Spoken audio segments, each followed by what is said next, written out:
রান্না হচ্ছে কি? আজকে আমাদের রাতের মেনু হচ্ছে মটন বিরিয়ানি। তাই এই বাজার থেকে মটন নিয়ে এসে তাড়াতাড়ি শুরু করে দিলাম, কারণ একটু বিরিয়ানিটা করতে একটু সময় লাগে। আর যত আমরা দমটা একটু বেশি দেবো, বিরিয়ানিটা একটু টেস্টফুল হবে খেতে।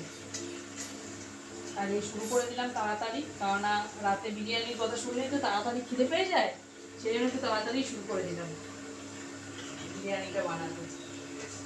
ঠিক আছে, আমরা বিরিয়ানি দমে দেওয়ার সময় আবার আসছি।